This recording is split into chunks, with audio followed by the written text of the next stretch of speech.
Bien le bonjour.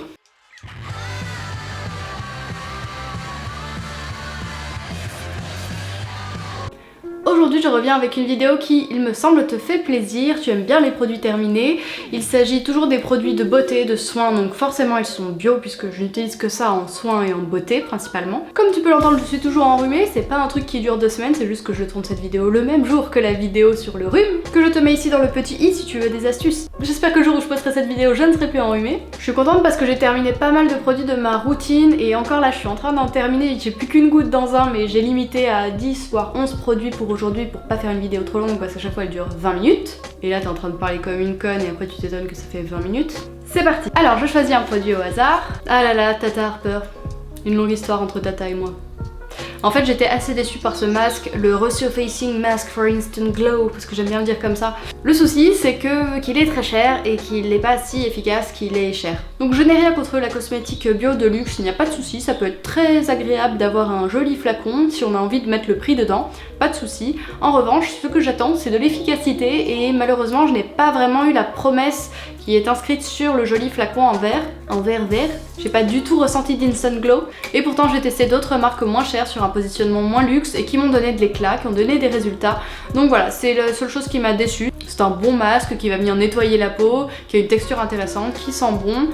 Mais voilà, pour l'effet peeling, l'effet peau neuve, l'effet glow, je n'ai pas trouvé vraiment d'effet et du coup je suis un petit peu déçue. Tu m'as déçue Tata. Déçue. Je fouille. Alors celui-ci, ça c'est un nettoyant visage que j'ai terminé il y a quelques temps.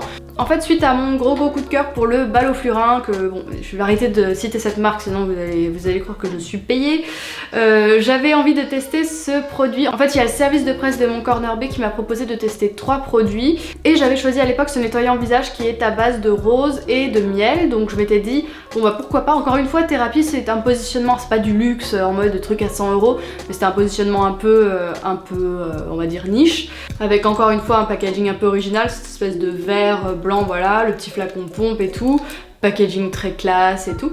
Et encore une fois j'étais un petit peu déçue. Alors ce n'est pas un mauvais produit, il nettoyait bien le visage. En revanche, je n'ai pas du tout aimé le parfum. Ah oui non, j'aime pas du tout, ça fait vraiment nettoyant assez basique, je sais pas, il y a un truc que j'aime pas, là encore ça s'est vachement condensé parce que ça fait longtemps que je m'en suis pas servi parce qu'il est vide, mais je sais pas, je trouvais que ça sentait un peu le savon pour les mains, enfin c'est peut-être hyper insultant de dire ça parce qu'à mon avis c'est une belle marque qui travaille très bien, mais voilà, en tout cas pas de gros coup de cœur, j'ai pas aimé l'aspect non plus, en fait ça sortait un produit qui faisait un petit peu morve, je suis désolée, mais en plus c'est un bon produit mais c'est juste que j'ai pas eu le coup de cœur, j'ai pas eu le parfum, j'ai pas eu la texture, voilà, donc pas de coup de cœur, pas un mauvais nettoyant non plus, mais pour le prix, encore une fois, je n'ai pas envie de l'acheter. Je me rends compte que finalement, j'ai même pas donné la marque, c'est la marque Thérapie, mais c'est le Honey Skincare Rosoto Honey Gel Cleanser. Ah oui, et quand même pour finir, il dessèche pas la peau, j'ai pas eu de boutons, j'ai rien eu de spécial, donc voilà. C'est pas un flop, mais c'est pas un coup de cœur. C'est nul, je commence par 2 flops, on dirait que je suis une blogueuse râleuse. Le concept de la blogueuse râleuse. Allez. Ah bah ça c'est un gros chouchou. Troisième produit dont je vous parle et que j'ai terminé, il s'agit de l'huile lactée démaquillante de chez Melvita. Ça c'est mon favori ultime des huiles démaquillantes. Alors ce que j'ai aimé, alors donc dommage c'est pas une petite marque un petit peu confidentielle et tout, c'est Melvita qui est quand même un grand groupe. Donc je vais pas vous dire que la qualité, le choix des huiles et tout ça c'est extraordinaire parce que c'est pas le cas, c'est vraiment des huiles assez basiques, il y a de la noisette, de l'abricot, quand même, du jojoba, du tournesol, de l'huile de ricin, enfin on n'est pas sur des huiles d'une noblesse incroyable, très rare, très chère. Quoiqu'il y a l'huile de rose musquée. Ah oui, et comme il y a l'huile de rose musquée, j'avais aussi peur que ça me donne des boutons, ça n'a pas été le cas. Et ce que j'aime le plus dans cette huile, c'est le fait qu'elle s'émulsionne, mais vraiment très bien. Moi je nettoie systématiquement mon visage avec mon nettoyant visage après m'être démaquillée à l'huile. Mais l'avantage de celle-ci, c'est qu'en fait tu passes à l'eau et c'est complètement émulsionné, c'est complètement rincé. Limite t'as presque pas besoin de nettoyer ta peau après, moi je préfère. Mais ça j'aime bien. En fait j'aime pas quand t'as l'impression de plus pouvoir te débarrasser de l'huile, que tu rinces pendant 15 ans, déjà tu utilises plein d'eau.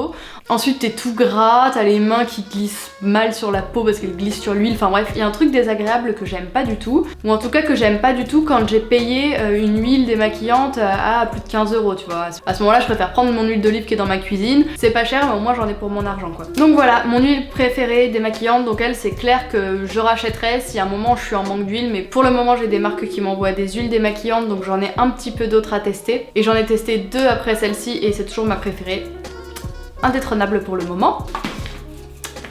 Gilea, il s'agit en fait du produit pour la toilette intime, donc du nettoyant intime de Cattier. C'était le produit que je rachetais quand j'en avais plus parce que c'est la marque qui est distribuée, enfin dans le bio c'est bon là à côté, c'est la seule marque qu'il y avait pour les nettoyants et qui n'était pas trop cher et qui était en bidon comme ça assez gros, donc j'avais pas besoin d'en racheter sans arrêt.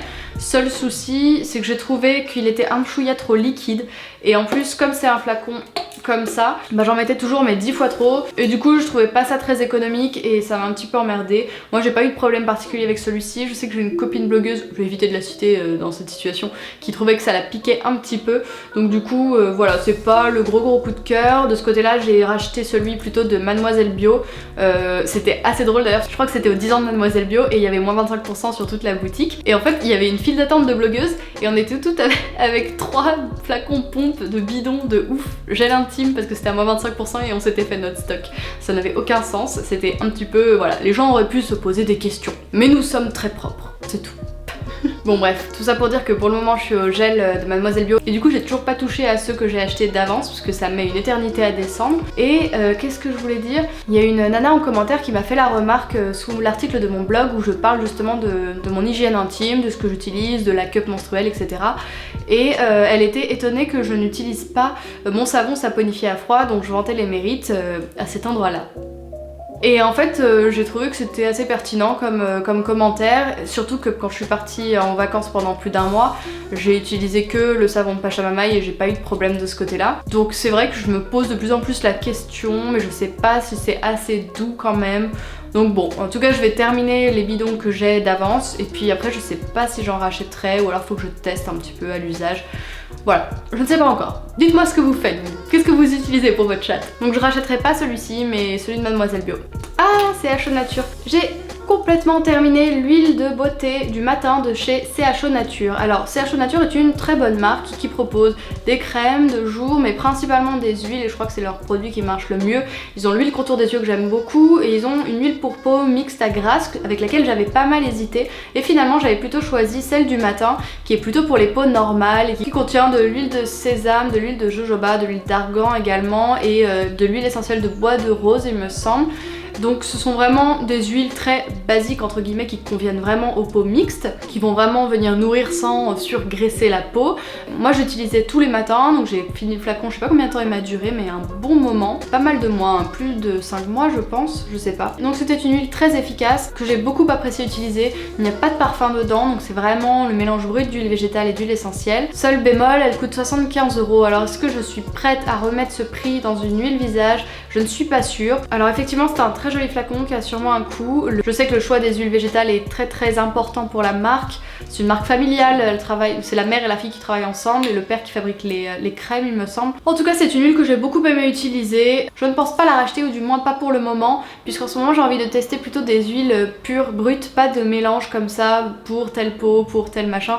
J'ai envie vraiment d'utiliser les huiles brutes pour tester. J'avais testé pendant un moment avec l'argan, ça marchait plutôt bien. Donc là j'ai envie de tester avec les huiles Make It Beauty que j'ai acheté il y a des mois et qu'il faut absolument que je teste. Donc voilà, bon produit, un petit peu cher mais c'est toujours agréable d'avoir un joli flacon avec des huiles de qualité dedans, à vous de choisir. Et oui, encore une huile démaquillante, cette fois-ci il s'agit de celle de la marque Sim, recette de pureté. Donc c'est une huile nettoyante et démaquillante visage et yeux, et yeux, on m'a perdu. Pareil, le souci c'est qu'elle ne s'émulsionne pas tant que ça, c'est un peu dommage. En plus c'est un mélange d'huile pas non plus hyper onéreuse, donc de sésame, de tournesol, il y a un parfum dedans. Encore une fois je suis un petit peu déçue par des huiles comme ça, des mélanges d'huile, pour moi ça n'apporte pas grand chose. Donc c'est une bonne huile, c'est une bonne marque, mais ce n'est plus ce que je recherche côté huile démaquillante. Voilà. Concernant les savons, j'en ai terminé 2, donc 2 savons saponifiés à froid. Les 2 sont So Cosmetics et le premier c'est celui de la marque Les Simples et Divines. C'est un savon qui est fabriqué en Corse et que mes parents m'avaient ramené des vacances d'été. Ils m'en avaient ramené 2 et je l'ai beaucoup aimé. Il est fabriqué à base de beurre de karité, d'huile de tournesol, de colza, de coco et également de farine de châtaigne puisque celui-ci était à la châtaigne. Ma maman me connaît bien et m'avait ramené cette petite version à la châtaigne parce qu'elle sait que j'adore les petits biscuits corses à la châtaigne. Et donc c'était une très bonne marque et mes parents avaient visité l'endroit où étaient récoltées les fleurs, les plantes et où étaient fabriqués les savons avec l'alambic en cuivre et tout qui était trop beau. Mon père avait fait un petit reportage photo d'ailleurs et du coup je vous avais fait un article sur le blog. Petit, donc très belle marque artisanale et qui sent bon le soleil de Corse que je vous conseille. Et autre marque qui s'agit... autre marque dont je vous ai pas mal de fois parlé, il s'agit de la savonnerie du Nouveau Monde. C'était le menteur et qui a sauvé ma peau cet hiver, je vous ai bassiné avec, car il est à base de karité et d'avocat qui sont très hydratants. Il y avait également des huiles essentielles de menthe poivrée, de géranium rosa et d'eucalyptus radié. Et il était très beau parce qu'il avait des pigments d'indigo dedans et ça faisait un joli savon bleu. Je vous le mets ici parce qu'il était trop beau. Et je l'ai beaucoup aimé, j'ai en plus trouvé qu'il m'avait duré hyper longtemps, donc ça c'est un très bon point. Donc voilà, je vous conseille sincèrement ces deux marques qui m'ont beaucoup plu. Maintenant que je sais que les savons à base de karité, mais également karité, avocat, voilà tout ce qui est très nourrissant me conviennent bien, je suis à la recherche d'autres petites marques et j'en teste d'autres en ce moment. Donc ce sont vraiment les ingrédients de prédilection pour moi. Mais en tout cas si vous n'avez pas d'idée de marque de savon par quoi commencer, vous pouvez filer vers ces deux marques. Par exemple celle-ci d'ailleurs est disponible sur le site de Do Good et vous avez moins 10% avec le code Shaker 2017 si ça vous intéresse. La petite brume Good Karma de chez Spritz dont je vous avais parlé dans mon haul américain, allez le petit, ça faisait longtemps. Je l'ai donc acheté dans le Urban Outfitter de San Francisco. La meuf se la raconte, oui.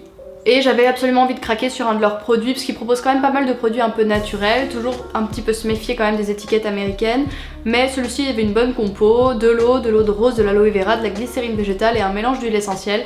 Ça sentait un peu bizarre.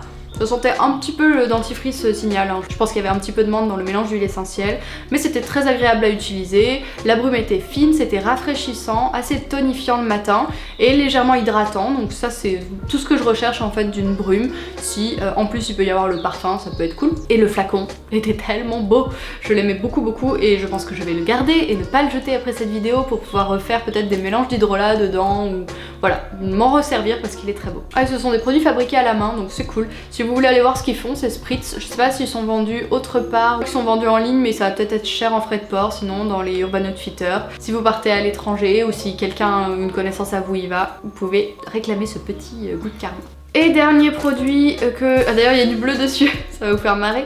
En fait quand j'ai essayé de rincer en 10 shampoings mon espèce de coloration bleue là que j'ai testé petit et bah j'avais fait une dizaine de shampoings et bah j'avais bien terminé cette putain de bouteille qui était petite mais finalement elle m'a duré assez longtemps. Il s'agit du shampoing volume de chez Yarok. Alors ça c'est un... J'avais acheté un set, je crois chez mon corner bio, mais avant que j'ouvre le blog. J'avais acheté ce set parce que c'était un set volume et il y a le shampoing, l'après-shampoing, un toner, un truc pour protéger de la chaleur, une mousse volume et voilà, donc je me suis dit que j'allais les utiliser parce que je ne m'en étais toujours pas servi et j'ai commencé à les utiliser à partir du jour où je me suis coupé les cheveux et voilà, donc c'est censé être volume.